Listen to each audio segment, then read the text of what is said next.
I like the Suns tonight. I like them laying 6. I thought that spread was fat for how bad they've been playing this season early on and how good Minnesota has looked. Not so fast. Midget. Yeah, little guy. Hey, not so fast. This is the first game of Booker, Beal, and KD. This is their debut together. Yeah, that's fucking deep. Fuck Bradley Beal. He is the worst. And I'm officially off of the Suns tonight. I honestly might even fade him. Justin Herbert, I'm just going to say it. He's mid. Dak Prescott, he's a coin respecter right now. He is. Jameis Winston now. I feel like he could go in the GOAT category just because he's Jameis. You could tell last night. Kent State had no business winning that game. They were never winning that game. Shit bets. I cannot believe what my eyeballs witnessed on the court last night in that. What the fuck, dude? Took Nick Bosa over 0.75 sacks. So Baker is screwed. The offensive line is screwed. Nick Bosa is going to terrorize them.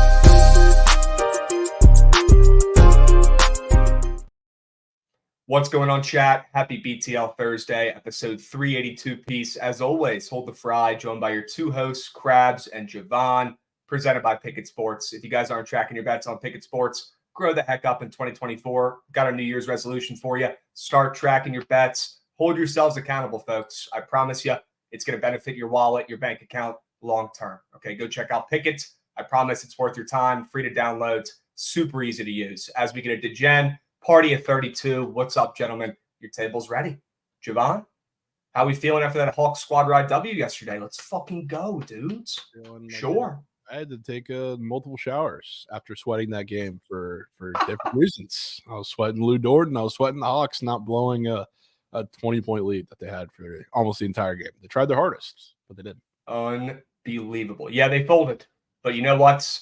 Luckily, that game only had a minute left in it. When they were melting, if it had 3 minutes left in it towards the end, they blow that game. The Hawks lose if they have 2 more minutes left in that game. So we take it. We move. We'll do a little W recap here. Love to see it. Squad ride banged. I went 2 for 3 on best bets. LaSalle. I mean, I had one of the worst Crabs jinxes of all time yesterday, tweeting out LaSalle up 9.5. Sure, they absolutely blew it. But we got Brickus to cash on Prize Picks, so that was huge. And we'll talk about that here in a moment. We'll take 2 for 3 on best bets and a squad ride W any day of the week. Javon, you had some bad luck yesterday. Bad luck. I think I had some. I think all of my reads were pristine except for the ones that were in the best bets. So just bad selections, putting those in the big 3 there. But we still got some coins, so we move. But PP slips, we did hit one of those yesterday. Sure. Check out this puppy. Jameer Brickus, he swords. He cashed with like 10 minutes left, free. We had Lou Dort, which was a little bit of a sweat. I will say myself, Javon, but great call. Great call there. And then Bronny James, that was the worst square of all time. Sure. That was cake. But as always, Javon, the B team pays the rent. Okay, the B team, you can't make it up. We should probably switch the names, but the B team continues to hit, so we're not going to change shit. Okay, B team still feeding families like we're seeing here. Sure. W's, Cleveland, never in doubt. W, Florida State play yesterday.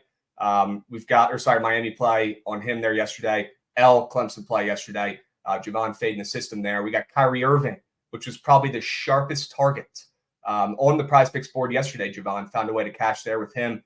8 3-points attempted. And then Lowry, never in doubt, banging 2 threes. All we needed to see was Trent locking in that under or that less than right before tip-off there. So W's, we cashed. I hope you guys tailed. I hope you guys be tailing these A-team and B-team entries because they do print. They do. They fucking pay the rent. Yep. They've been taking care of business and doing their jobs. Javon, we'll run it back and we'll get some entries out there today. We will. W's. Surely. Sure. What else we got? That might be it as of right now for the recaps. The other plays yesterday, we already talked about the best bet recaps. Fresno was never even close in that game. They got absolutely destroyed, manhandled. Fordham was a sweat. We'll talk about that here in a second. Florida State, that cashed. Lafayette got their first D1 win yesterday. Love to see that. Talk about a sweat. That was one of the worst basketball games I've ever watched. It was like first team to 50 wins, and we got Lafayette winning 52-47. So we'll take that. Obviously, the Hawks, 3-unit play there on the squad ride. W. Trent bringing that one up. One of the weirdest lines I've ever seen. After seeing nobody out on the Thunder due to injury, we saw how flat they came out after a bunch of big wins in a row. The Hawks were a great wager last night, chat. If you locked in the Thunder, if you looked at that line yesterday and you locked in the Thunder in your sports book or sports betting app, you might need to go back to the drawing board, okay? Because that is just the worst bet you could ever take, laying the Thunder -1, and they actually closed +1 on the green book, Javon. That's just a terrible bet. If bets like that hit, if easy angles like that hit, Javon, we wouldn't have jobs here. The sports books would be out of business. And if Trent's fading the Thunder and you're taking the Thunder, that's a nice look. Yeah. If Trent's fading the Thunder, you got to get involved and fade them as well. Okay, so please, if you guys bet the Thunder yesterday, maybe reevaluate, maybe take a day off and recoup, because that is the worst bet you could ever take on earth. And yes, odds on the States, Lou Dart, absolutely cash for the boys. Love to fucking see it. Never in doubt. And then this is the last play of the game here. So sweaty. So sweaty. For no reason, dudes.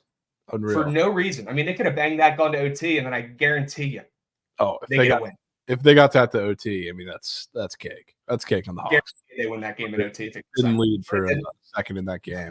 That was the closest they got, which is crazy to think about. They had a shot at the end to tie it and send it to OT. But W Hawks. Shout out Jalen Johnson. Just literally trying to poster every single player on the team multiple times. Turned into Shaq last night. It was unbelievable. People forget he just quit the Duke team. Nobody talks about it anymore, but he just picked up and left when Duke started a couple years ago. He's like, fuck this, I'm out of here. I'm going to the NBA. And everyone's like, what? Maybe it's smart moves. He's hooping right now. Maybe he had the right idea. Maybe he knew what he was doing the entire time. Love to see. Trae Young's got to get his respect too, man. He balled. I mean, he was diming last night. Absolutely diming. There's one of those dunks from Johnson. He freaking balled. Unbelievable. Absolutely unbelievable. Referral code for Pickett. Yeah, use referral code Javon on Pickett. Okay. Ludor cashed my 6 leg for plus 2,800. Let's fucking go as we get a sub bang from Cohen V. Love to see that, my man. 9 months. Let's make it 10 next month. W's. Goods. I'm trying to get pissed off real quick. Things have been a little bit too good as of yesterday. Run that shit.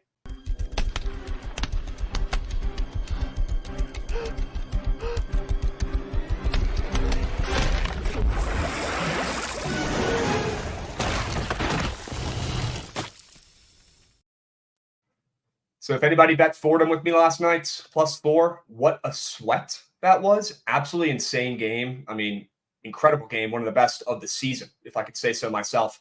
And this game was sweaty as heck. Fordham just kept banging crazy lucky threes to hang in there. It was unbelievable. George Washington's out there running great plays and being the good basketball team they are. And Fordham's out here just jacking threes and they're fucking going in for them to be hanging around, Javon. We get to double OT, and I'm thinking, okay, this bet's caked. This is where dog's going to die in OT. Now we're at double OT. No fucking chance. This smacks. And then Fordham comes out hot in double OT, Javon.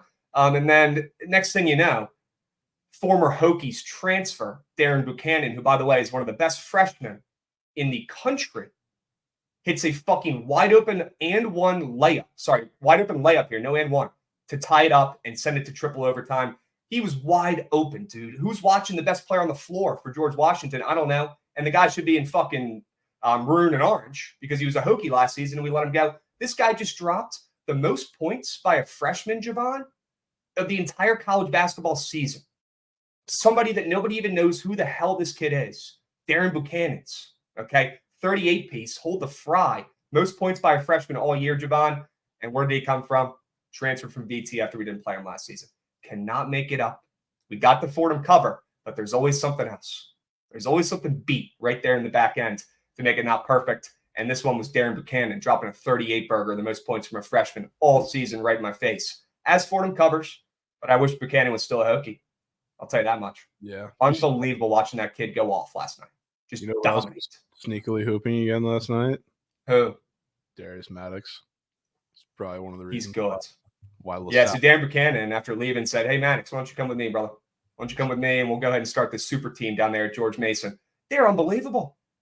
I'm going to be talking about them on Wagon Wednesday. George Mason loses Kim English, loses Odoro, who, by the way, stinks. No, he's actually good, but he had a bad game last night. And they're where they're at right now, Javon, with 2 losses. People need to start talking about George Mason. You're not going to stop fading him. Plain and simple. Yeah. All right. W's, we move. Chat, we got a college basketball game starting up here in about 15 minutes. Okay, let's talk Stephen F. Austin and UT Rio Grande Valley. Javon, any place. Looks like Rio Grande Valley is getting 10 points here against Stephen F. Austin. You taking a stab? No. Can assure you that I will not be taking a stab at this game period, but definitely not on Rio Grande Valley. Because this is first of all, I mean, this team is just absolutely awful. They are a little bit better at home, but they can't do really any one thing very well. So like Stephen F. Austin, I think is, first of all, they're bigger than them. They're more physical than them, which I think is going to be a problem. But they also are going to be a little more polished in transition off of a lot of sloppy turnovers. So like I would definitely lean a Stephen F. Austin blowout, but am I betting this game now? Okay. So laying the points here with Stephen F. Austin for the early game, chat. If you're looking for a sweat in this afternoon as we get a 5U whale from Fat Girls Inc., let's fucking go, dudes. Yes. 2 words. Yes. That's what I'm fucking talking about, my man. All right. Lean Stephen F. Austin on the road here, laying 9.5. When they have not been looking their sharpest this season to get it started off. But Rio Grande Valley is that bad, and Stephen F. Austin is coming off of 2 wins in a row after a rocky start. So maybe they're getting back on track. Maybe we're seeing that dynasty program down there starting to get back on track here, and maybe they do win this game by 10+. Probably don't want to be taking a stab at the dog here during the day. That's a fat spread for a road team. I'm with you. All right. Dubs, we move, we groove. Javon, we got some time today. Unfortunately, no Thursday Night Football. Still trying to figure out why that's the case, but It's week 18. We'll talk about NFL stuff all day tomorrow. We got plenty of time for that as we get a Goots 38 sub bank. Let's lock in Lembong comeback tonight. Ooh, Goots. Okay. No Thursday night. Well, maybe we'll have to hit the 2K hardwood. Yeah, dude. Might have to get Lembong loose. Okay. Sure, Goots. Love to see it. W sub bang as we get another Lembong subby in the flesh. There he is. There's Lenny. Probably coming off his breakfast and morning workout before the games tonight. W's. Okay. Let's move. Let's groove. Javon, let's talk about some college basketball futures. We got time today. No NFL tonight. We'll go over these conference futures that we like with conference play starting up in college basketball this week. We'll go over this loaded college basketball slate right after, and then we'll do NBA, NHL towards the end, wrap it up, and then smack a squad ride. How about it? It's a goal. Why not us? How about it? All right, let's dive right into the ACC, the best conference in the planet. All right, might as well not waste any time here. Let's dive right in. We got Duke, we got UNC, Miami's, Clemson is hanging around there. UVA still getting some respect after some bad losses to start the season, Javon. I know we talked about UVA about a week or two ago, and that's the squad we went with for a little bit of value. Well, if you liked him at +5, you can get him at +8.5 now. You still rolling with UVA and Tony Bennett, or are you a little bit hesitant after watching them drop some bad outs? No, I'm still liking UVA. I think with UVA, like that, you kind of eat whenever you back them, like on an entire season. Like you're gonna have super flat games, and frankly, not a Notre Dame game. There's not much they can do the way Notre Dame shot the ball. So they're definitely gonna have more performances. I know it's Louisville, but against the lower teams in the ACC, kind of like they did last night against Louisville. That's just dominant defensively. So I still do really like Virginia. Miami, I'm still on the overrated train despite the win last night because the only equalizer in that game, because Miami has zero depth. They had 0 bench points, but the only equalizer was when PJ Hall, the kind of counter option, he had foul trouble, so he didn't play a majority of that, like the ending to the game. So it kind of balanced itself out. I don't think you're going to get that in the majority of their conference schedule. So Miami and Clemson, I think, are pretty equal. North Carolina's impressing, so they're moving up there with a lot of wins. They got some big matchups coming up, but UVA's got more of a front-loaded schedule as far as like road trips go. So I think you're going to see them kind of coast under the radar for a couple weeks here at the beginning, and then they're going to be the team that just keeps on winning towards the end. So I'm still with Virginia, and look who's all of a sudden getting a little bit of respect right below them. Ooh, the Wake Forest boys who you've had your eye on for a little bit, Javon. You still believing in that team who's looking pretty freaking good to start the year? Yes, and they're getting, I don't know what to call it, but healthy, because now they got Efton Reed back, who wasn't hurt, but ineligible. So, like, that changes everything for that team, because now they have an inside presence, which is huge for physicality. It's huge for really everything on the outside in the pick and roll game. So, like, they have shooters. We kind of knew that. Hunter Salas is fantastic running that offense. Cam Hildreth is a shooter at every single level. Like, they have guys. So, like, I think when you see them start to play these bigger teams in the ACC, which I think they have a couple of bigger matchups coming up soon. Like, I guess, they play Miami this Saturday. I can tell you who my coins are going to be on in that game. But you're going to find out real soon about Wake Forest. And to be honest, they've had a couple chances that I think they might have slipped up the slightest bit, like on the road, like they didn't against Boston College 2 days ago. Like, they've been impressing. They just keep winning. It's like, I think they're going to get better as the season goes on. It's like, don't be fading Wake.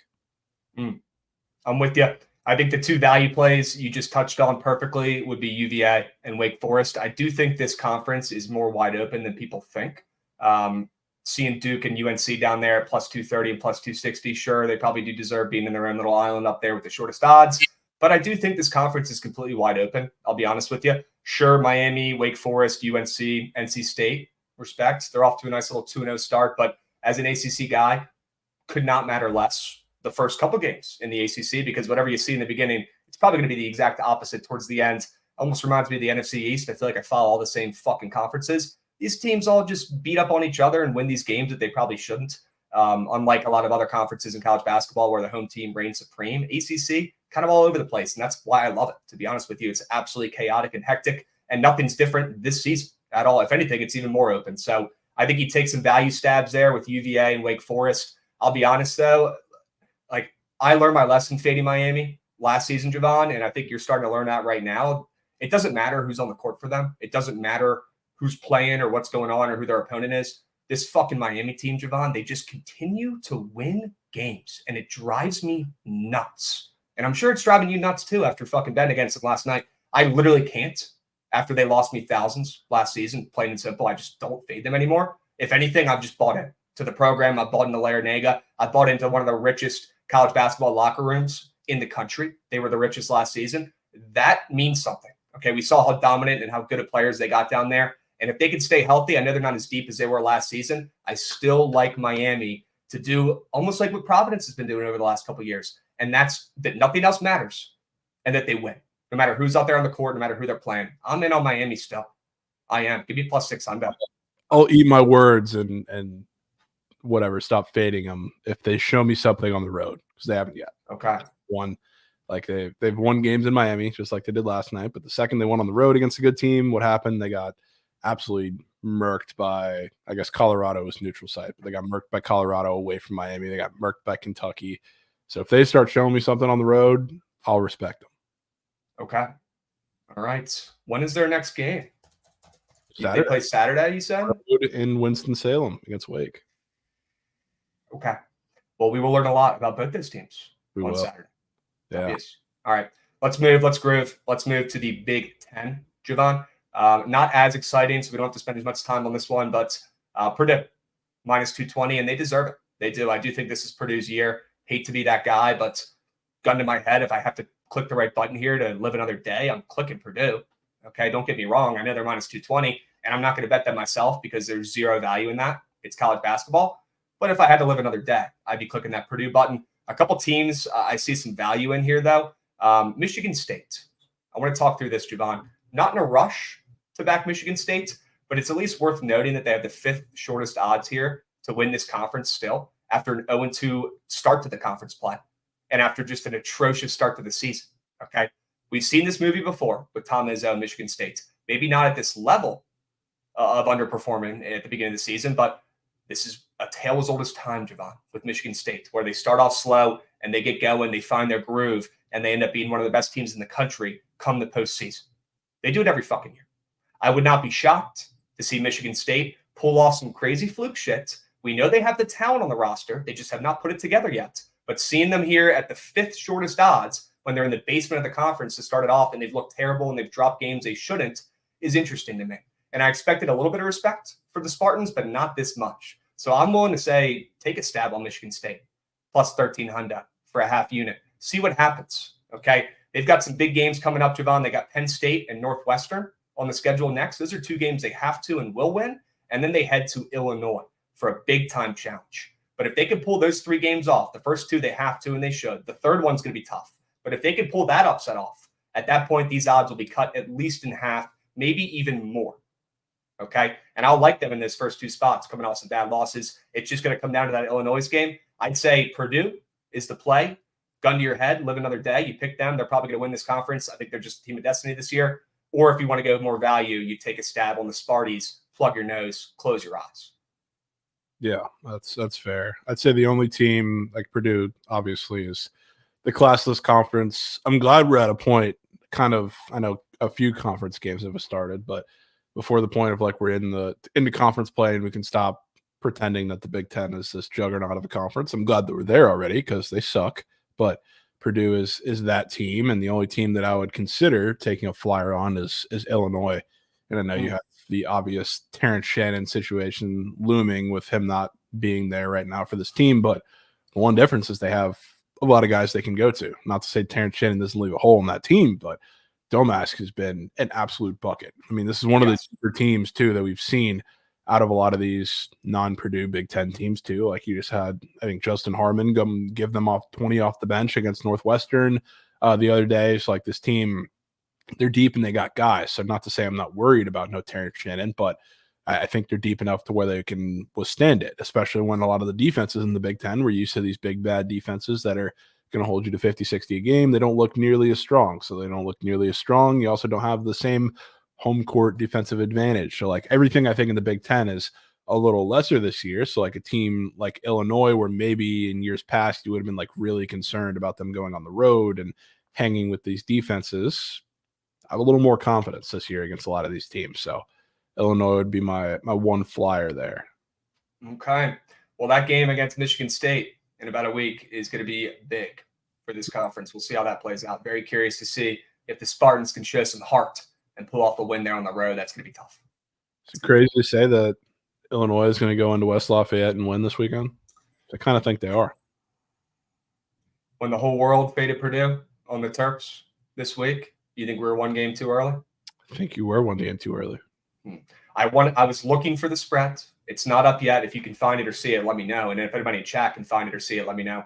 But I'd be so curious to see what that spread opens up at. And if it's anywhere close to short, yeah, give me Illinois. That team is on fire right now. And unfortunately, with one of their better players sitting out with some sketchy shit going on, that's the type of narrative and team you probably want to back with your money, because unfortunately, they just play better in situations like that. I'm not rooting for them to. That kid's kind of a piece of shit. But look how they played in that last game after the news. It's just facts. It is. But I'm not rooting for Illinois after all that BS. I like Sparty as my value play. Fair enough. We move. But it's Purdue's year, guys. Don't get me wrong. They're going to win the whole fucking thing. Zach Edey, stock through the roof right now. Stock through the roof. All right. Dobbs, let's pivot to the Big 12.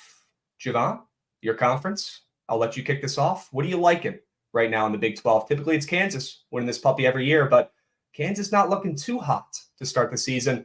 What do you liking? I think this conference is so ridiculously wide open right now. Yep. And I guess in value here, you're going to see Kansas and Houston at the top. I guess they should be, but those are two teams that, frankly, haven't proven much of anything yet outside of their name. I mean, they look good in non-conference.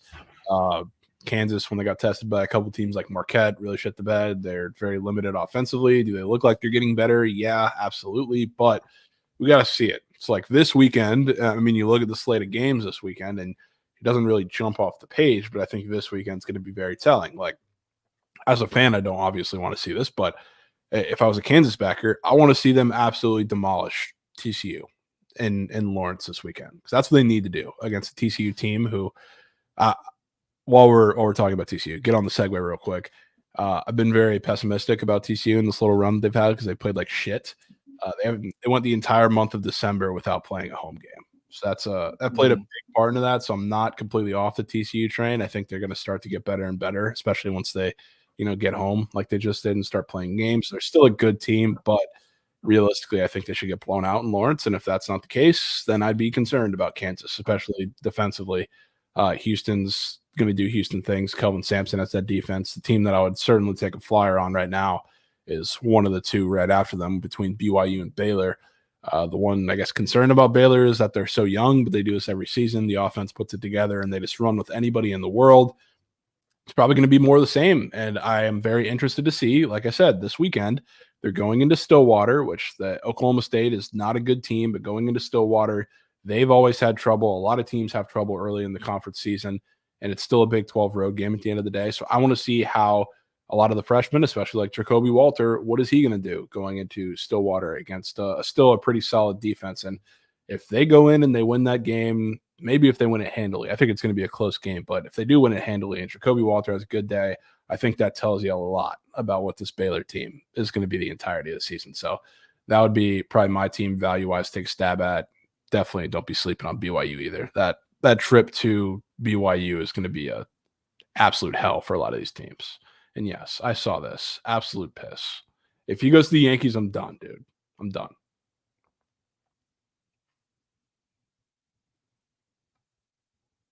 Done. I have no words.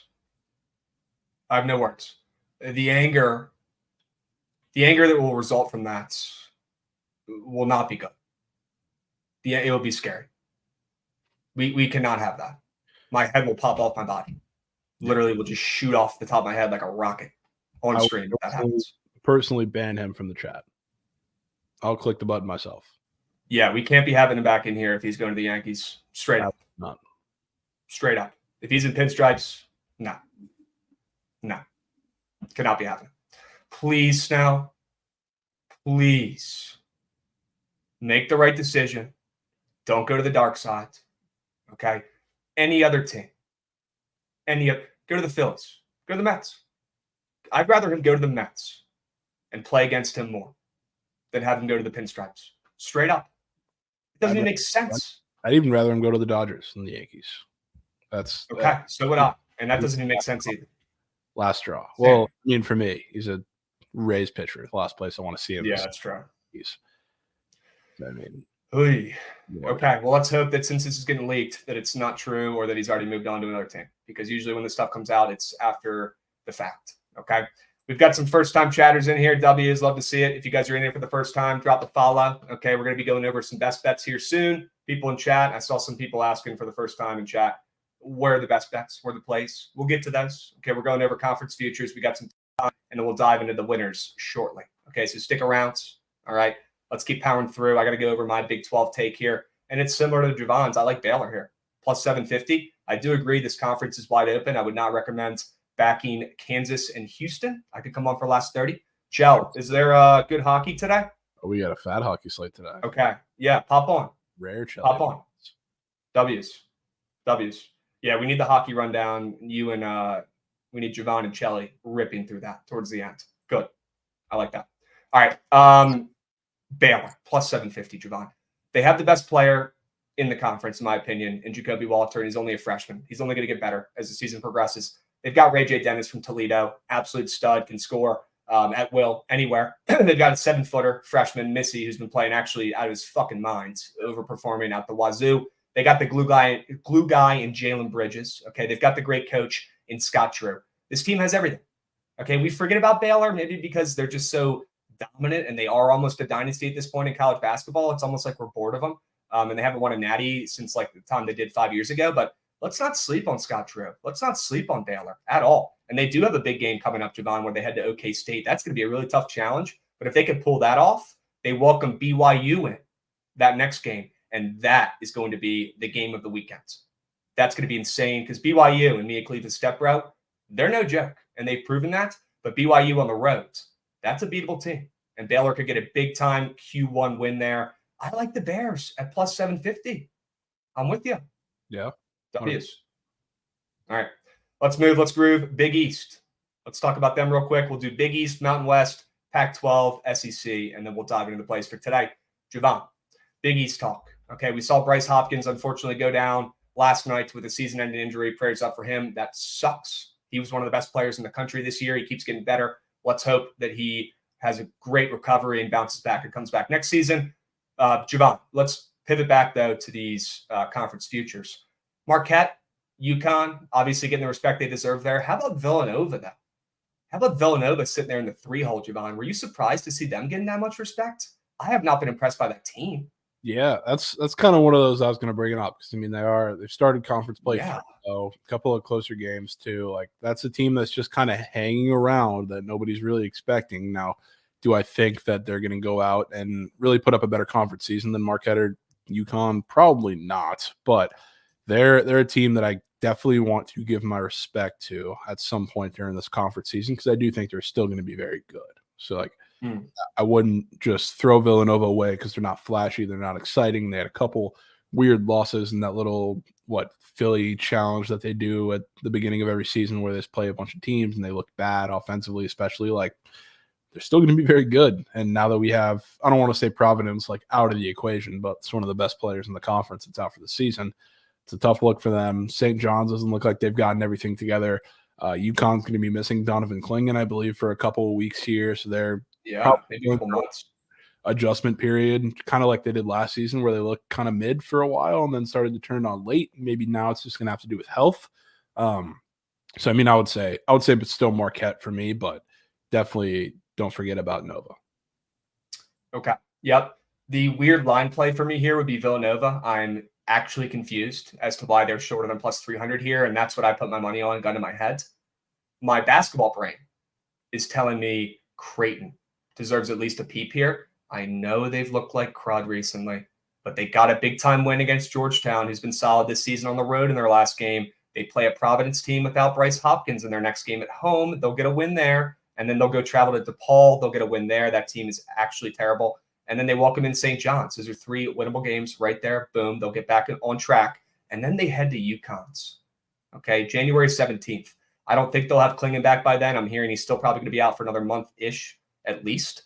They're going to win that game, 2 on the road, and they're going to shock the world. And then Creighton's odds are going to be down closer to where Villanova's are right now I want to buy stock on this team right this second and buy low before this run of games they should win against Providence, DePaul, and St. John's, and then a big-time upset call on the road against UConn without their big man. Give me Creighton. Yeah, and I mean, I'm circling while we're talking about UConn and the whole Klingon situation. I do think they're going to go through a little tough stretch here, and they have some weird games coming up, which a couple of them are on the road. Like their next 2 games are on the road against Butler tomorrow and then on the road against Xavier, which I certainly feel like one of those is a slip-up spot. And then looming in a couple weeks here is a road trip to Villanova. So like those games on the road without Klingon, I will certainly be looking to fade UConn because this is a little tricky situation for there to be on. Is St. John's worth a look at all? Because they're sitting 2-1 in the conference right now. They're in there, and they've looked a little bit better recently. Are you giving any looks to St. John's at all? I mean, they've got some value at plus 2K. Yeah, I don't know. It's a team like I think they have the talent certainly to get together and the coaching obviously, but I need to see it over a little larger of a sample size than a couple of the games they've played. I mean, they played close. I think they played UConn the first game post Klingon, so UConn didn't look good in that game. And honestly, the way that St. John's played in that game, they should have won and not choked at the end. And they've played a couple of the bottom tier teams in the Big East. So, like, they haven't really impressed me. They haven't looked awful either. I'm unsure of what to do with them right now. UConn owns the tourney and MSG. Sure, Dead Larry Bird, they can have the tourney. These are just regular season conference winners, my man. I wish they had odds up for those tourneys, but they don't do that. These are just regular season guys. Okay, who's going to win the conference in the regular season? W's, Javon. I like Villanova. Creighton. Sounds like you were interested in those two in Villanova. But gun to your head, who's winning this conference? Gun to my head, I'm still taking Marquette. I'm not going to punch in a plus 200 conference future at this, but they're the winner in my head right now. Okay. It helps when you have an extra defender who's your coach on the sidelines, who is literally in athletic position, triple threat, playing defense on the opposing team, and nobody's saying or doing anything about it. Yeah, it was the game-deciding play, and he's literally cutting off a baseline drive. Like, he's obnoxious. Like, literally, he's lower in a better defensive position than his team. Yeah. Like, he shuffled like a fucking spider. Like, he moved very quick. He could still play. Yeah. Like, I could see Shaka Smart going and dropping, 15 and 10 at the LA Fitness up the street stuff. Like, he was moving. Yeah. And that shit does not get talked about enough. We're just going to let Shaka Smart just be the extra defender on the court now. If that's the case, give me Marquette plus 200. Sure. I want them to lose just because of that. That's just like so ridiculous to watch. Yeah. 100%. All right. Let's move. Let's talk a little bit about the Mountain West, Javon. The Mountain West. Oof. Every year, I feel like the Mountain West gets gassed up more and more and more recently. Now you got all these people this week. It's been the talk of the town of college basketball, Javon. 5 teams. A lot of these college basketball bracketologists are predicting to make it. San Diego State, Colorado State, Nevada, New Mexico, and Utah State as of right now. And honestly, you can't even count out UNLVs and especially Boise State, who's looked like crap this season, but we know they have the guys. They did it last year. Boise State could show some heart and maybe do something, but a lot of really good teams in the Mountain West this season, Javon. Any of these guys you got circled? I feel like the odds are so short for all these teams. It's very top-heavy. For the first 4, obviously, here with San Diego State, Colorado State, Nevada, New Mexico, no real respect there for Utah State. Maybe some value at plus 900 for a tournament team. I would love to take a little stab at Utah State. And realistically, I think it's going to be a San Diego State, Colorado State show at the top, but Utah State's going to be right there too in my head. I mean, that team is talented, and a huge swing game could be this week because they are hosting Colorado State, I believe, on Saturday, which is going to be a pretty massive game. But Utah State's been impressive, and they're missing some of the pieces that made them like a fan favorite wagon last year, but they just continue to put up really good performances. And they're different built than last year. Because like last year was a lot of Ashworth, a lot of this Taylor Funk, like high paced offense. It's a little different, but different in a good way. Like Great Osabor is an absolute dog. He's punching in like 20 points a game for them right now, kind of like that Jaden Liddy San Diego State role. Mm-hmm. I mean, they have a bunch of guards that can go and give you 20 on any given night. I mean, Ian Martinez has been an absolute dog too. So like they're deep off the bench, which is kind of what you need in the Mountain West, and they can score. So like if they get one of these defenses on a pretty bad day, and Colorado State's defense is not great, they just kind of score with anybody, but anybody else, like I'm not scared if I'm Utah State. So, like, they're going to be a tough out for everybody. First time chatter, Jung Thugger coming in with a handshake. What's up, Beast? If you're in here for the first time, guys, drop a follow so you know when we go live every single day. Okay, drop a follow if you're in here. W's, share the live to your buddies. All right, send it in your gambling group chat. Say, hey, we're talking bets right now. We're finding winners. All right, tap in, send it to your buddies. Javon, I like Nevada's this season. I just love this team, man. I love everything about this Nevada team. I love their coach. I love their grit. Lucas is a stud. He can score any which way. Blackshear, such an athletic wing. You know, I'm a little bit biased. His brother played at VT, absolute beast. And I absolutely love watching Kanan Blackshear. He might be my favorite college basketball player right now. He just is so fucking physical and he's like a forward playing point guard. It's awesome to watch. I love it. He's so physical. He plays defense. He has heart, right? They've got Davidson, this fucking freshman forward who's been an absolute dog for this Nevada team out of nowhere. He's third on the team in points. They've got it all, Javon. They've got it all. Okay, this Nevada squad, it's finally time for them to break the seal and win this conference. Okay, they've been too good the last couple of years to not push through. I like Nevada here. I think their odds are short for a reason. I think you're seeing them ahead of a New Mexico team who, if you ask the public down the street and ask them who has a better squad, everyone will go New Mexico. They got the big name guys. They're fun. They score more points. Give me Nevada. Give me a better team. I got a weird feeling about this Nevada Wolfpack squad this season, Chad. I don't know if it's just me, but I am obsessed with them, and I will be betting them plus 380 to win the Mountain West this year. Yeah, fair enough. Down year for San Diego State. Colorado State, if Patrick Cartier wants to drop a career high every game and beat me, so be it. I'm not scared of these big dogs this year. I'm not scared of the Aztecs. Give me Nevada. Yeah, what do you like? I like it. I mean, I'd you like Utah State? Utah State for the price.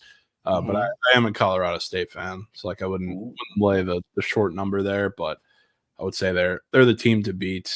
Their defense definitely scares me. And they're a team who, kind of like a couple of teams you talked about, I want to see them do it on the road, which kind of hoping they don't come Saturday when they go to wherever the hell Utah State is. Okay. W's. I don't think it's San Diego State's year this year, chat, but we'll see. Yeah, after going to the Natty, sell high on that program, in my opinion. And yeah, maybe it is Isaiah Stevens' year. That kid deserves it. He's a stud. For him to commit there as a 5-star and stay there and build that program up, you tip the cap. Yeah. And that's the kind of kid you want to root for. Absolute beast, great story, and he's absolutely balling. He will be in the NBA or at least get a chance. So maybe it is Colorado State's year, but give me the Wolfpack. Yeah. Okay. Dubs. Let's go to the Pac-12 real quick, and then we'll do SEC. All right, and then we're going to dive into these games for today.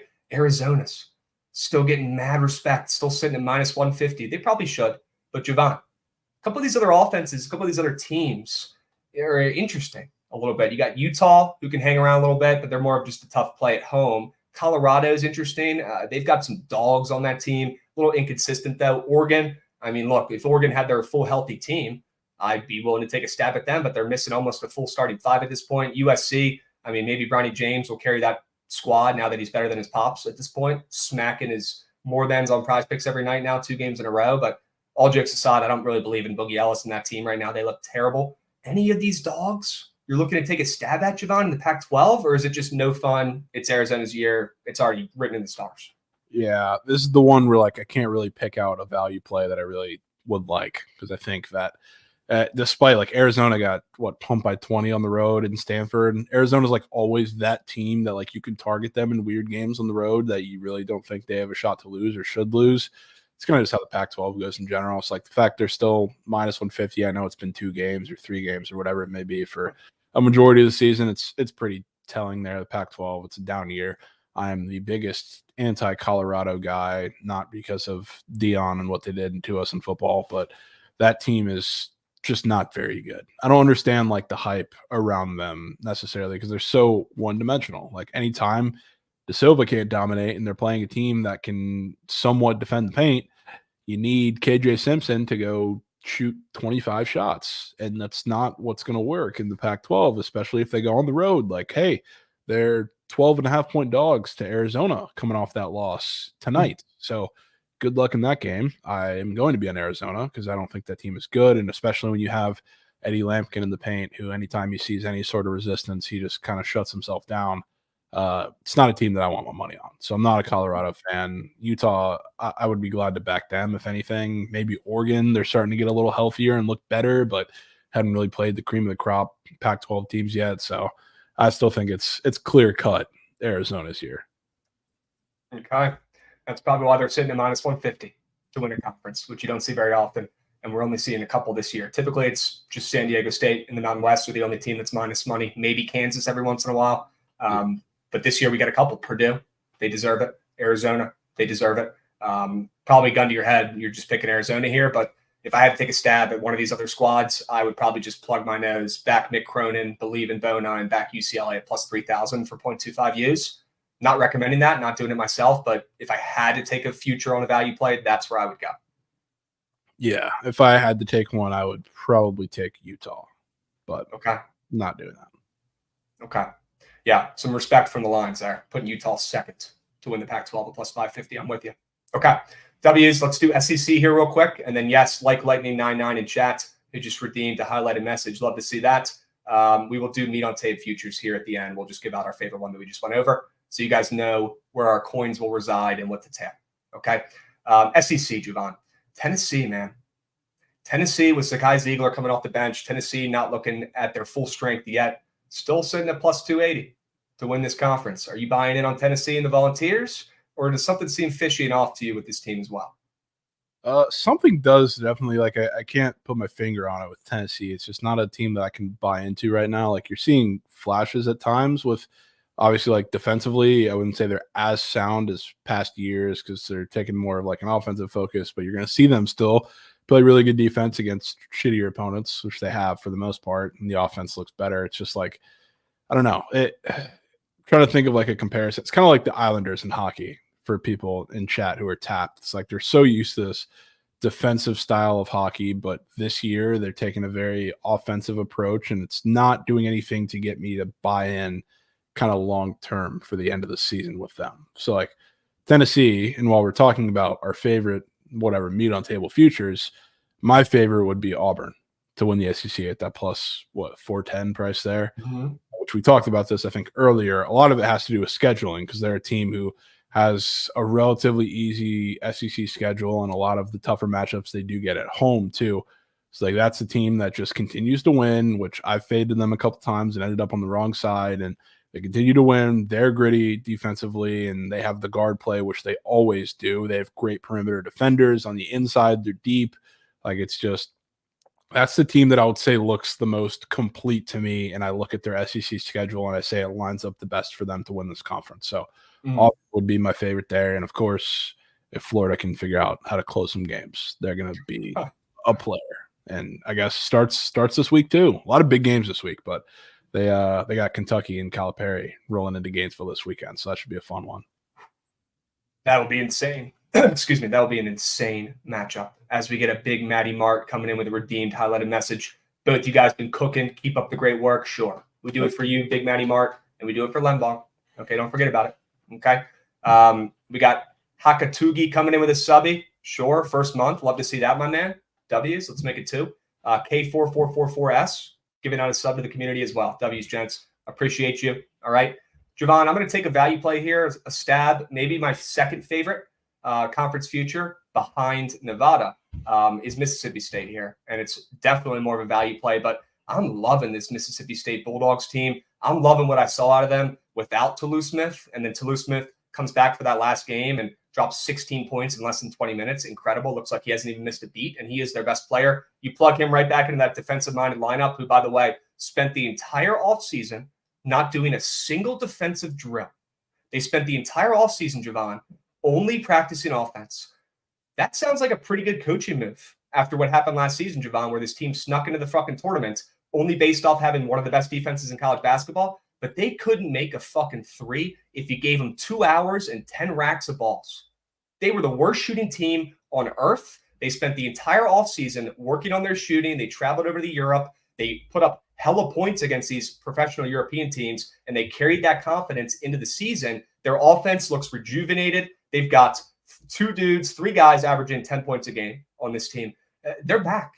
And Toulouse Smith, 1 game in, hasn't even scratched the surface. Give me Mississippi State and the Bulldogs at a value play plus 1600 to cause some ruckus with that defense and that new life on the offense to pull off some magic and make it weird down the stretch. That's my value play here. Best value play for any conference future in college basketball. Do you see their start to the conference season? It's going to be they'll have to prove it right immediately, which would be kind of fun to see. So outside they travel to South Carolina. Yeah, that's not going to be an easy game. Then they go back-to-back home games against Tennessee and Bama. Then they travel to Kentucky. So I mean, that's I assume they could maybe get one of those home games. Maybe it's Bama, but if they get two, they get two. That's an impressive little stretch there before they start playing like the Vandies of the year. Hindsight's 2020, but yeah, if they win those next two games at South Carolina, which they should win that game. Will it be close? Sure, but I don't like that South Carolina team. They've been overperforming out the wazoo as well. So coming off a break, give me that gritty Mississippi State team on the roads.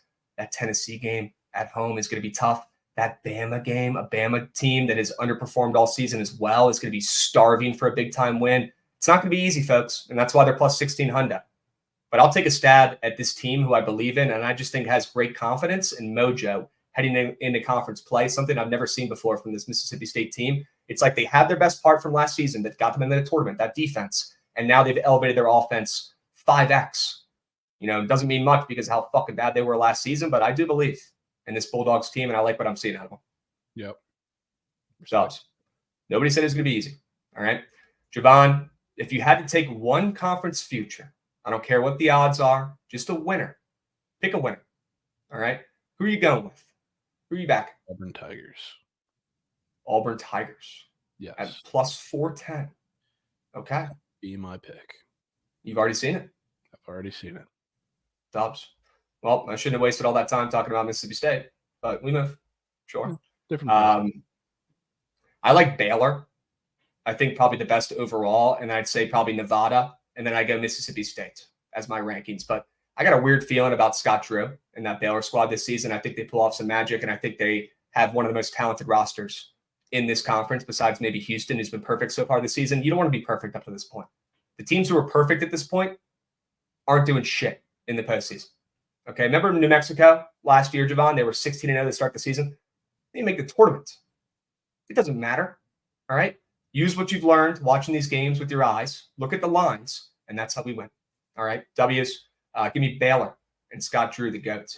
It does sound silly to say a little bit at some point, but like Baylor, they just got that new – have you seen the new arena that they just debuted last night? But it's kind of sick, and it's weirdly small. It's like in the Big 12. Good. Like it's like built beautifully. So I mean that's an exciting thing for a little home court advantage to maybe be a little better this season. So I don't know, maybe it has a little bit of an effect. We'll see. But that always jazzes up a program when you get a new place like that. Did the same thing for Texas, and this one could have some like tangible effects. That makes me so comfortable looking at that in a game, just how it's so vertical. Yeah, dude. That's fire. You're like sitting right over the fucking court. All the seats are super close to the court. I love that. Okay. Isn't that how Assembly Hall is too? Yeah. Assembly Hall is built like that too? All vertical like that. Yeah. Sure. Dubs. But yeah, you took the words out of my mouth. You beat me to it, Javon. Texas last season. New stadium. Win their conference. Why not Baylor this season? Could be a thing. Okay. Texas Stadium is super corp. It's not they just made it to look nice. I think Baylor definitely took the time out to say, hey, we need a crazy atmosphere here and home court advantage with the Big 12. And hey, maybe it has some effects. We'll see.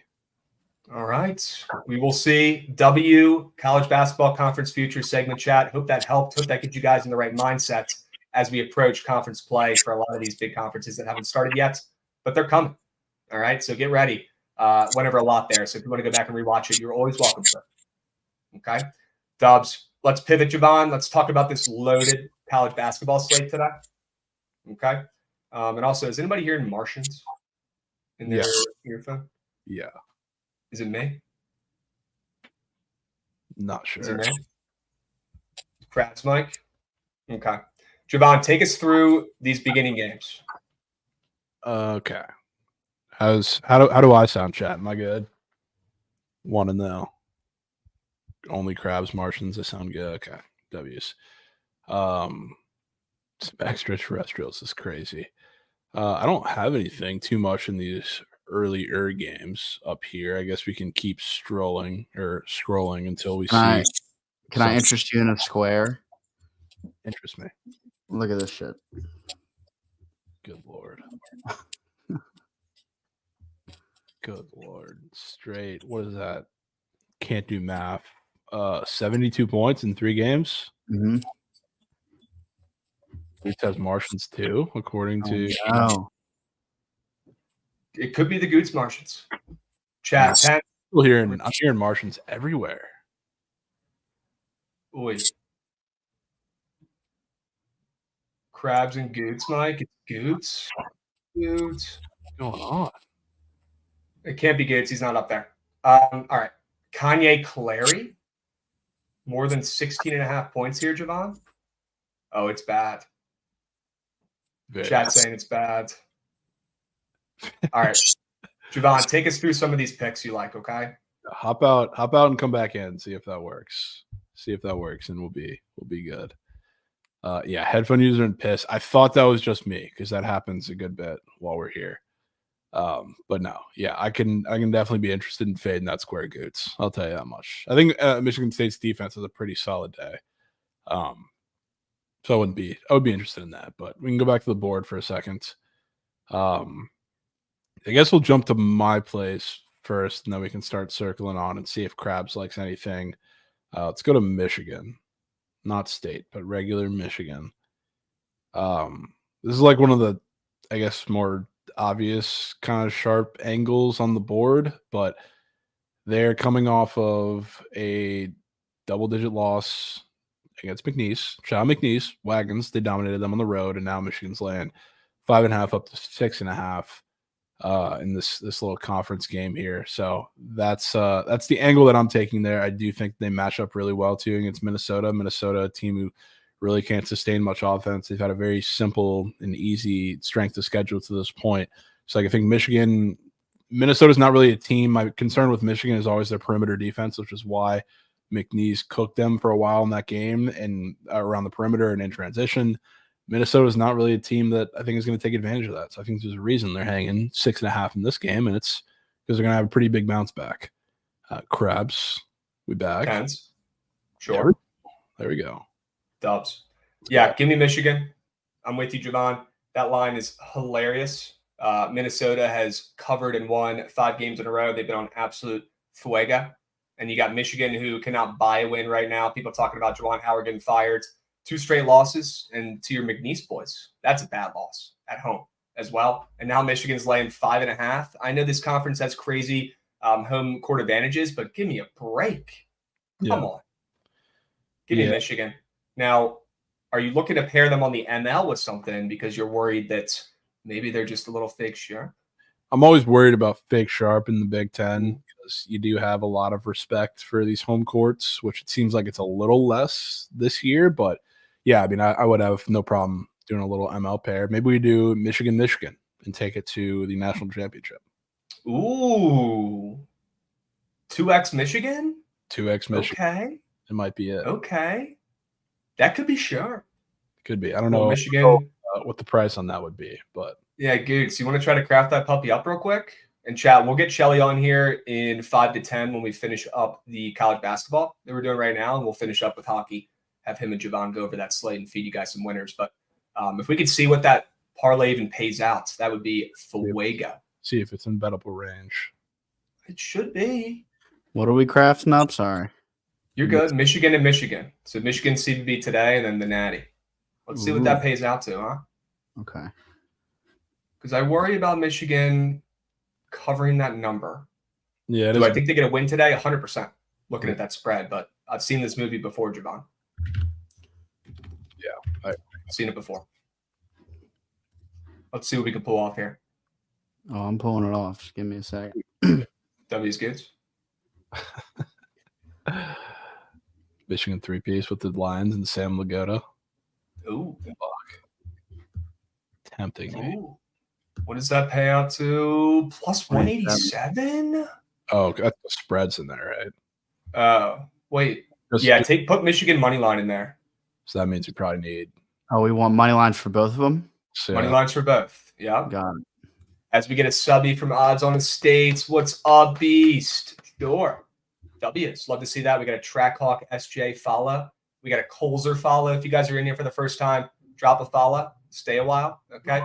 We get live every day. that pays. What do we got? Plus 105. Ooh, my lucky number 5. That could be a sign right there, folks. Could be. Okay.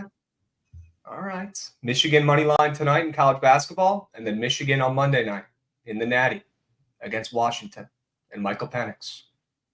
2-piece grease piece. Michigan 2Xer. Plus 105. Hold the fry. I like that piece. Okay. All right. A little Michigan greaser.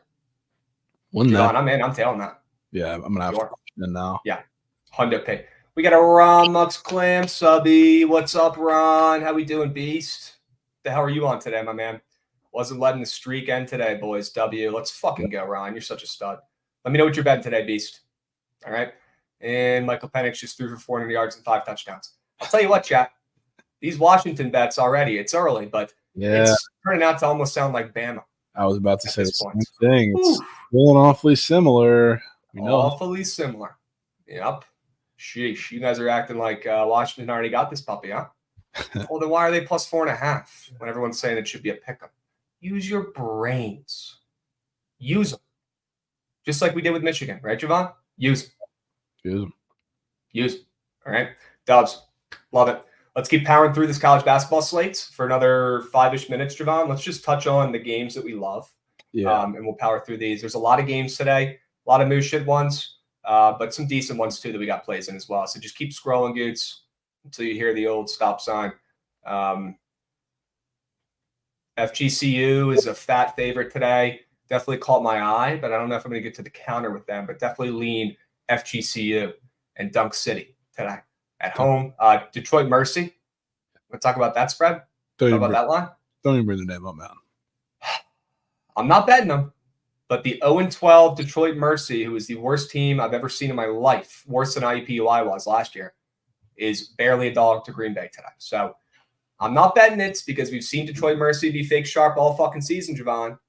Not betting it, but it's worth noting. Interesting line. Yeah. They should be plus 10 in that game. Okay. We've got, keep scrolling, Goots. William and Mary.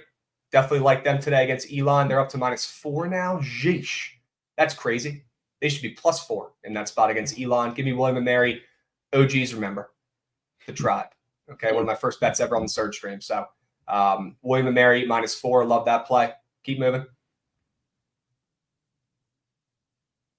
Sure. Eastern Kentucky's. Oh, wait now, Goots. Not so fast. Eastern Kentucky's +1 at home against Lipscomb, who Javon are coming off a massive win in their last game. They are 9-6 against a 4-9 Eastern Kentucky team. They're coming off a win against Florida State. Unbelievable. And then Eastern Kentucky has lost a million games in a row. They're 2-8 ATS this year, going against 10-3 ATS Lipscomb. Yeah, go ahead and give me Eastern Kentucky to flip that script and get a big-time win here at home as barely an underdogs after opening up +3. Love Eastern Kentucky today. One of my best bets. All right. I also have a bet that's on the screen right now. I have the under in Central Connecticut State and Stonehill. Under crazy play, but I've talked about Stonehill a little bit. They play a zone, and Central Connecticut State is one of the lowest volume 3-point shooting teams in all of college basketball. So they really don't have the formula to beat a zone, but I also think that spread is a little bit of respect. Like Stonehill is awful, but so is Central Connecticut State. I think this is going to be a really slow-paced game with just, frankly, a lot of not good offense. So, like, after Central Connecticut State just had a shootout in their last game that was like 82-80, which, again, didn't come from shooting threes because they only shot like 11 in that game and hit like 3 or 4 of them. Like, they're getting to the rim. You're not going to be able to get to the rim against a Stonehill defense, and it's not a good matchup for Central Connecticut State, but I still think they win the game. So this just screams like an ugly 62-58 type game. Okay. Under in Stonehill. That is a crazy find on a loaded college basketball slate. It's so crazy it just might work. W's. We don't discriminate on nasty bets in college basketball. If anything, we prefer them. Okay? W's. Goots, you don't got to get far, my man. Memphis and Tulsa. Looks like that spread is at 9.5 right now. Give me Tulsa's. Give me the points at home here. Memphis has been on fuego, but the last couple teams they've beaten, Austin Peay and Vanderbilt, they're not impressing me much. I've been really impressed by this Tulsa team coming out of nowhere. They've got some really impressive wins over their last couple games, and they've been in ATS wagon so far this season. I'm going to back the points in a nasty spot here with Memphis on the road, coming in fat, happy, and complacent as the 15th ranked team in the country. Probably going to be taking Tulsa lightly. This is Tulsa's Super Bowl here, and they have not beaten Memphis since 2021. I think they keep this one close within a couple possessions, maybe even pull off an upset, as this is one of the biggest letdown spots of the day. I could see it. I'm not getting involved because Tulsa is very sloppy. So at Memphis, whenever they don't find any offense, they just go to get to the free throw line, and that's how it works. So probably gonna have no trouble doing that today. I don't want to fade the little bit of steam on Tulsa either, or on Memphis. So staying off, but I'll root. What about the Raging Cajuns and Julian, who's averaging almost 20 points a game at this point? Kobe Julian, absolute stud. Okay, are we back in the Raging Cajuns against JMU's today? I'm exhausted from fading JMU. So, well, I'm not. I'm just getting started. You're not, so I'll leave it to you. I'm just getting started, folks. I got to find one wagon to fade every fucking game. And it's the Raging Cajuns tonight +6 against JMU and the Dukes wagon, who is still undefeated. Okay. Public dogs low. I'm going to pull up the splits right now and prove you to be incorrect from chats, but 0 chance that they are a public dog at this point against the Dukes. There's literally no way.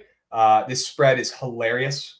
Okay. You've got a team who's barely over 500 playing against an undefeated JMU team who is ranked, getting 5.5 and 6 points. Come on. But let's also not forget that the Raging Cajuns won their conference last season and have one of the longest winning home streaks in college basketball. They've won 19 straight home games. They're going to make it 20 and beat JMU outright tonight and finally hand them their first loss of the season here on the road. Give me the Raging Cajuns. They've won 19 straight home games. Craps. They're +6. They're a machine. They're +6, and they've won 19 straight home games. They're playing against ranked, undefeated JMU. What are they going to be, a favorite? Well, I'm not expecting them to be a favorite, but they were, 5.5, and it's moving away from them? Well, yeah, because 89% of bets and 76% of handle are on the spreads, and 96% of bets and 88% of handle are on the money line. So it's going to move a little bit. Fair. I need to look up the splits for the Raging Cajuns because since everyone in chat's saying they're a public dog, they're getting 11% of bets and 24% of handle, which is sharp as a tack. Okay. One final shoot around before streaks collide. JMU looking to extend their program record 13-game win streak. There's something I could fade. Louisiana going for their 20th straight victory at home. Huh. Look at that stat I pulled out of my ass. Turns out to be true. How about that one, chat? 8 p.m. tonight Eastern, going to be an absolute movie. And if you're betting on the Dukes, you might as well be betting on the Thunder last night. Leave it at that. Fair enough. Leave it at that. All right. Dubs. What else, Javon? Any late night geyserments? Late night geysers? Before we bring Shelly on here in a minute or two? I think I loved the late games today. I definitely took a look at SEMO because they have been. Ooh. That was a big. It's a little lower, Goots. Yeah, they're playing Western Illinois, which I think is a pretty solid matchup for them. Interesting steam there, down 2 to 7.5 for a team. I think they're 1-5 ATS on the road so far this season, so they've been pretty pitiful. But I like the matchup. Interesting move. So I took a look at them for a second, considering punching that in. But other than that, I guess that's not late night. But with what we got on the board here, that's when I consider it. And I also think the Zags absolutely rolled today. So that's probably, I think that's about it on the later games. Yep. That should do it, folks. Let me just triple check here and make sure there's no late night geyserments that are worth our time. Definitely lean UC Rio Grande Valleys as a favorite, or UC Riverside. Jesus Christ. Rio Grande Valley is playing right now. UC Riverside -1.5 at home with that line flip as a 6-8 team against UC Davis. Typically the home team wins in that matchup. I like them at home in that spot. That's probably the late night geyser I'd go with. And then didn't you say you liked Arizona's? Oh, yeah. Late night as well against Colorado? Yeah, against Dog Meat Colorado. Yeah, that's W's. probably someone to be on to. Okay. Love it. Well, I think that's enough college basketball for one day. And chat, stay posted. We will drop our best bets. We will drop our squad ride. We will drop everything you need on the Book of BTL Twitter later today. Okay. And Javon will drop his POD square, looking to go 4-0 today at some point this afternoon. Yep. Knock on wood. After. Knock on wood. Dubs. All right. Let's go over some hockey. We've got about 20 minutes. Let's get Shelly up here, the Chell God, who has returned and is dialed. He's been smacking bets recently. What's up, Chell? What's going on, Good to guys? see you, Beast. Crabs, you look great, bro. Thanks. You look better. How we I doing? already saw Javon this morning. I had a chance to tell him he looked great too. So good. He's looking sharp, crispy on that camera. Yeah, dude, What's this up, camera all of a Beast? sudden wants to be crispy. It's a dub. Crispy. Sure. As we get a follow from Hippie Dog. Love that. W's. W Hippie Well, Dog. Shelly, we've got a loaded hockey slate today, my man. I want to let you and Javon just absolutely cook. Okay. Why don't you guys start at the beginning? And if you got games you want to skip, go ahead. But we got about 15 minutes to go over hockey here. Take it away, boys. Give the chat some winners here. Sure. So I'm doing this like NHL ladder today on Prize Picks. And in the first day, it's just $10 to $30. So just a 3x. But with that being said, I am going to probably have like a fat wager on one PP square today that I think I'm so surprised they put it up, to be completely honest, just because it wasn't up last time these two teams played, and it was air. And I'm just gonna go out. I guess I'll start with it. It's Sam Bennett to get 2 hits today. Obviously they're playing VGK, so it's kind of a newer rivalry. These teams played in the Stanley Cup last year. This man hates Vegas. They get under his skin. I think he might have anger management, to be completely honest with you. But this man is going to be laying bodies today. He had 3 in their last matchup. But that being said, Florida was pretty much in control of that game completely, so he didn't really need to be that physical body.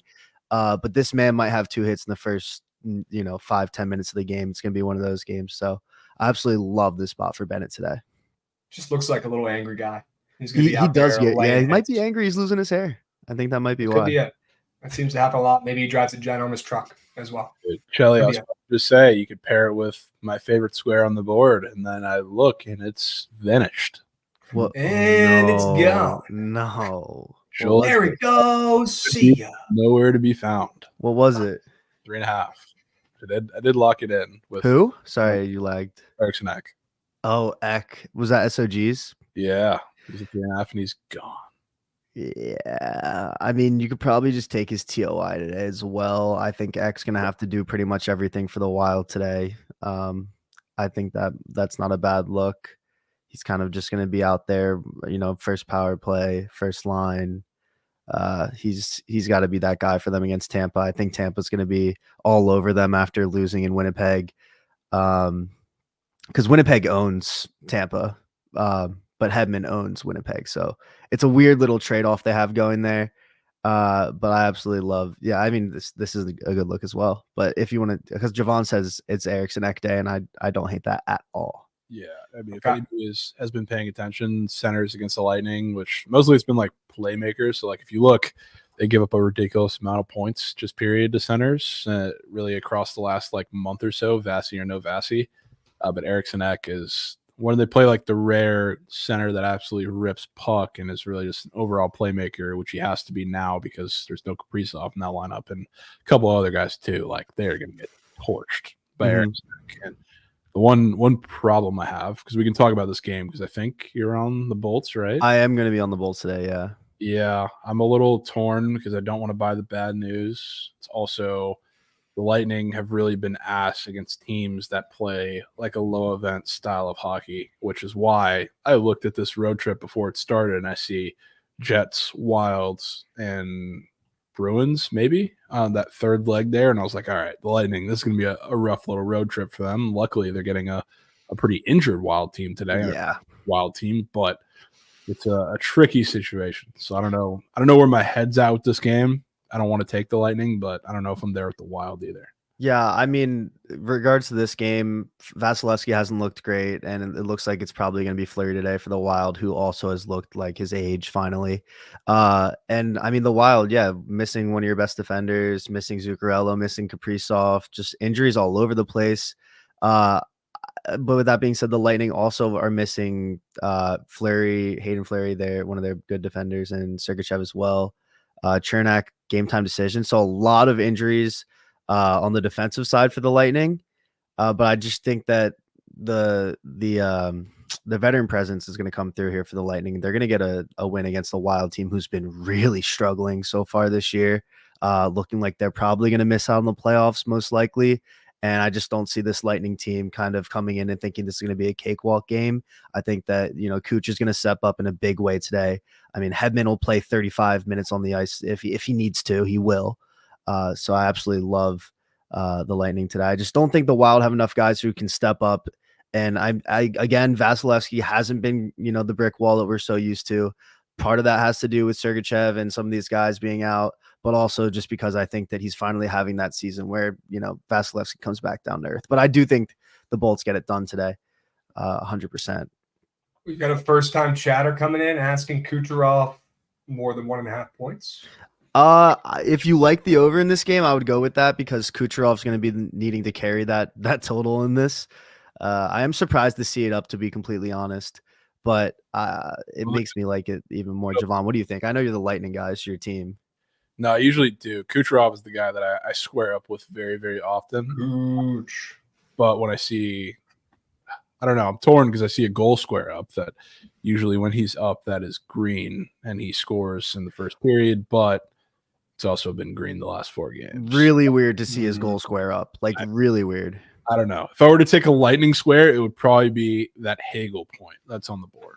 That would probably be my favorite look in this game, especially on the road. Sure. That would probably be my favorite, but I can't argue with which squaring up with Cooch. I'll give out my second pairing, for the Bennett hits. It's going to be Couturier face-offs today, actually. He's going up against, it looks like it's going to be Sillinger, who's been really, really bad from the dot. It should be Boone Jenner, but obviously Boone Jenner's hurt. I think Coots is going to be all over the place today. He's been pretty solid from the dot. Last game, he didn't get many opportunities just because the way that game was played. Flyers really never had a pulse in that game. They didn't have a ton of power plays either, where he likes to feast. And he was also going up against Draisaitl, who's kind of a beast from the dot. So I'm going to be honest. This is a really, really good matchup against Sillinger today. I could see this man absolutely crushing maybe 15 to 17 faceoffs won. I think this should be done by the end of the second and early third. This should be cashing. I love Couturier faceoffs. That's going to be my 2 today. It's going to be Bennett hits and Couturier as my entry number 1 for this ladder thing I'm trying. Well, I just locked it in for 200 bones. Let's get it, Grabs. Hold the fry. I believe, Chop. Dubs, you guys want to go over a couple straight bets real quick? A couple of your faves, maybe? Yeah, I'm down. Javon, you want to start it? Yeah, gladly. Penguins money line against the Bruins. Yes. Have to take it. I mean, it's a weird spot because I'm looking for reasons to bet the Penguins, and I'm trying to be very picky because they're like the Reds last year because I'm riding their playoff future. It's not as crazy of a bet, but I want to pick out spots. They just got realistically dog walked by the Capitals, which the final score won't show that because they came back in the end, but they looked awful in that game. Tristan Jarry looked awful in that game. But Nedeljkovic, who's been really, really good, is in nets. Now we have a Bruins team at home. This just kind of screams the perfect Penguin spot to bounce back, which a lot of the reasons why I took the playoff feature is because their defense is playing really well. The goaltending situation is iffy, but when you have a guy like Nedeljkovic who's kind of backing up Jarry and playing super well, that's when I want to back, and he's in net tonight, like I said, going up against the Bruins team that, frankly, I mean, they've won a couple of games in a row after their really, really bad streak. So it looks like they're putting it together, but I'm not really buying into a couple performances against a bunch of really bad defenses. And I guess a team or two in there who doesn't really rip puck. This screams the Penguins bounce back spot. They burned everybody and their mother minus 180 against the Capitals in a big matchup for playoffs. So this is the get back spot for sure. And somebody asked am I bad at fading the Bruins or 0-3 or whatever? So why am I taking them? Actually won my last 4 bets. I was just looking. Last 4 bets fading the Bruins, and a couple of them were in that streak. So respectfully, you might want to hold that one, and I'm hoping to hold the Penguins today. Yeah, I'll tell you what. Not as confident as I should be on the Bruins here. I really do like this under. Nedeljkovic has been by far the better goalie this year for the Penguins. So kind of interested to see how he comes out against this Bruins team. This Bruins team, they have one line they can score practically. It's the pasta line. Geeky's been getting some, like, these guys who aren't known for scoring are needing to step up for the Bruins. But even then, they haven't been that team on the scoring side of things. With that being said, they are my first period under baby wagon. I love this team. This Bruins team is number 1 in the NHL for least goals scored in the first period, and also number 1 in least goals allowed. So they're first period under wagon for that reason. And not a lot of people like to bet on first period unders or overs or totals in general. So I kind of like to find that niche in the market where I don't think the books are paying too much attention to. If the books were paying a lot of attention to the Bruins first period totals, they wouldn't keep putting it at plus 100 or plus 105 or whatever it is at today. I've just been sneakily betting these first period unders for the Bruins, and my bookie's been in quail, whale, and moose every single week because he's like, oh, dude, but you can't hit a Frosty 5 to save your life. But these fucking first period unders, bro, they're getting you out of piss. Yeah, because the Bruins are a first period under wagon. I absolutely love I just love it so much, bro. They're my favorite team to bet on. And this is a matchup again. It's gonna come out, it's gonna be a slow start, and I think it opens up towards the middle, towards second period. And maybe that game opens up then because Nedeljkovic will let in a few, and Allmark hasn't been he's been solid, but he hasn't been like last year's Allmark. So I just think this game starts out super slow. We see like a 1-0, maybe even a 0-0 to start us off. But that's what gets me through my weeks, man. These first period unders. Yeah. Hey, if they pay, then play them. 100%. Big sport. It definitely screams a defensive game, probably more than it should. Yep. Good. Total that looks like it does. Pasta's juice moving towards the under too. Pasta's juice to under 1.5 points. DeBrusque is juice to under 0.5 point. All these guys are juiced to their under on points, and I'm not surprised. A lot of hits and block shots on the board too, along with some high saves lines. So I can. Yeah, I'm gonna tweet this out. Yeah, I'm gonna tweet this out right now, Mason. It's my day one. I'll tweet it out right now. Sorry about that. Yes, though, Mason, you're correct. Okay. Dubs. All right, Shelly, what's your favorite straight bet of the day today? Or is it that first period under? It's not, but okay. I really do like that first period under, but it is the Buffalo Sabres today. POD. I'm going to have a lot of units on my own team here, and it's not biased. I do know my Sabres pretty damn well. Also, Jake Allen, one of my there's 2 goalies I love to fade in the NHL if you follow my plays. It's Soderblom and it's Jake Allen. 2 just guys who probably shouldn't have jobs, and they're very inconsistently bad. The Sabres also just tend to, for some reason, beat these teams that aren't good, and the Canadians always play down to their competition level. We see them play up to their level. I love taking the Canadians plus 1.5 when they're playing good teams. They're a wagon at covering that puck line, but today I think Buffalo comes in. It's not that far to travel from Buffalo to Montreal. It's not too much to ask for the Sabres team to come in. We're getting a lot of guys back. We're getting healthy again. Levi hasn't been great. I think this is a good spot for Levi to have a decent showing. We don't need him to be great. We just need him to only allow 2-3 goals. The Sabres will put up 5. I absolutely love. And if you look at the board, they're not even giving us a Skinner. They used to give us Skinner points. They don't give us Skinner points anymore. They don't give us a Tagesit. They don't give us any of that because it's all juiced too heavily. The Sabres come in and they get the job done today. In Montreal. That's my POD is Sabres money line. This line opened up at -120. It's up to almost -150 now. Are you kidding me?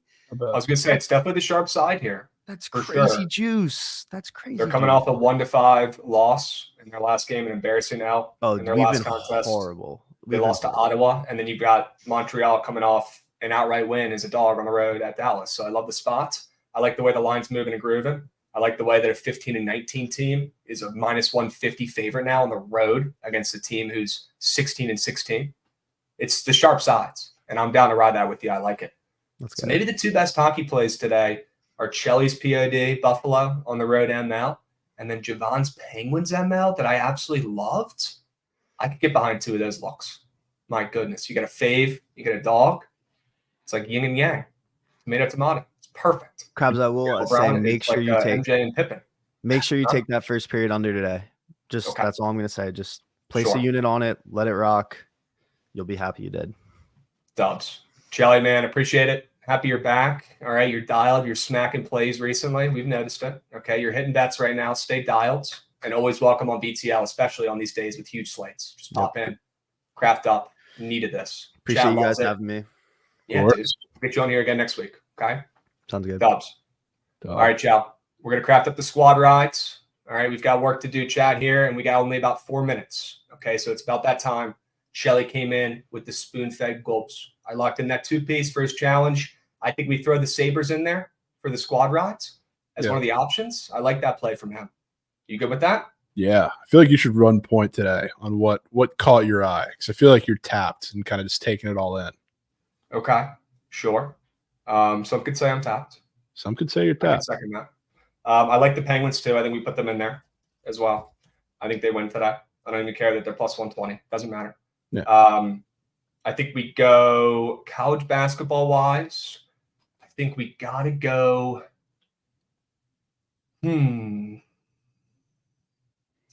I think we gotta go Tulsa and or Louisiana.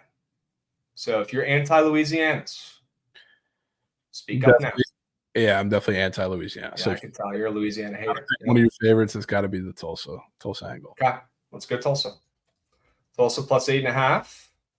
Is there any NBA cake that is worth our time? I feel like after the Hawks last night, it at least deserves a look, and there's only 2 games. Yeah. Denver is a small favorite on the road, not loving that. And then Bucks Spurs on prime time. I mean, is that spread short? Is it short enough to give the Spurs a stab here or no? Please say no. Thought so initially. I'll definitely my POD square might come from the Spurs, but I don't know. The only play I'd probably consider is the Nuggets, but okay, enough. All right, so I'm doing some checking on some lines here. I want to make sure nothing's moving too much before I give out some of these recs. I definitely like Eastern Kentucky against Lipscomb as a very short dog after Lipscomb's coming off that big time outright win against Florida State. And Eastern Kentucky has been moose shit this season, but now they're home. They get to hit the reset button for conference play. I like Eastern Kentucky's at home. Yeah. I could get down with that. What was that you just pulled up? May or may not be a square that I'm looking at. Ooh. Vassal? Is that a spur? It's a That is a spur, isn't it? Who's got the Kyrie squares today. Oh, does he now? He does. Sure. Yeah. Love to hear that. All right. That could be a little sneak peek chats. Javon's 3-0, knock on wood, on POD squares. Okay, let's make it 4-0 today. Stay posted on his Twitter, at Javon_D. Okay. Let's throw in Eastern Kentucky in there if you're cool with that. Yeah, I'm down for that. Plus 1.5. And then we need one more play. There's definitely some late night college basketball or some other college basketball plays that I could get down with today. In Michigan, I would say. Yeah, Michigan spread maybe. Yeah. Just like ML though. You know? Yeah. It's either I don't know. It's one of the bounce back spots, whether it's them after. You know what, Javon? I got it. Anford after getting 20-pieced. What? I got it. What you got? Let's bring it back full circle to the good old days. William and Mary. William and Mary. That's the one right there. That feels right. William and Mary being a favorite today for no fucking reason at home. They get a big time win just like they did the first time I came on search screen. All right. William and Mary -4 they might be at now. Yeah, I see some 4s. Wow. Are we seeing 3.5 so chats? I see a 3.5. We're sticking with 3.5. William and Mary -3.5. Chat 5 plays, 5 winners. You have 1 minute. Hurry up. Go, go, go, go, go, go, go, go, go, go, go. Hurry up, hurry up, hurry up. 5 plays, 5 winners. We've got Buffalo ML on the ice. We've got the Penguins ML on the ice. We've got Tulsa plus 8.5. Eastern Kentucky plus 1.5. And William and Mary. Sure. The Tribe -3.5. Ever heard of them? Ever bet on them? Today could be the day. Not looking like chat's in a rush to bet it, though. Looks like they want to bet the Penguins. I got no qualms with that. Chat, click the right buttons, as you always do, right? We got a Reimer sub bang 10 minutes ago. Let's go. Let's fucking go, Reimer. W's. Love to see that, guys. Plenty of follows during the stream today, too. If you guys are in there for the first time or you don't follow Book It Sports on Twitch, what are you doing? We're trying to get to 40K subs, 40K follows. Drop a follow. Okay, it's free. Takes 1 second. All right? Yeah, shocking, chat. Nobody wants William and Mary. Kind of sad. Kind of sad. So, all right, chat. Get your votes in. Hurry up. Go, go, go. You got 5 seconds. 5, 4, 3, 2, 1. And it's going to be Buffalo. Okay. Little Shelly POD today with his return. I'm down for all right. I'd get behind the Sabres on the road. I like that sell job from the kids. We're riding with the Sabres tonight on the ice. Little Chile POD and squad ride collab. I'd get down with that. W's. All right. Javon will craft up some prize picks this afternoon for the people. Run back that B team. Have to. Dubs. Chat, stick around. Okay, we got the surgical stream starting up now. All right. Make sure you guys pester Trent in chat and bug him about his OKC Thunder going down to the Hawks last night. What a call from the fucking kids. 3U squad ride bang. We'll run that back tomorrow. Same time, same place. We'll be seeing chat.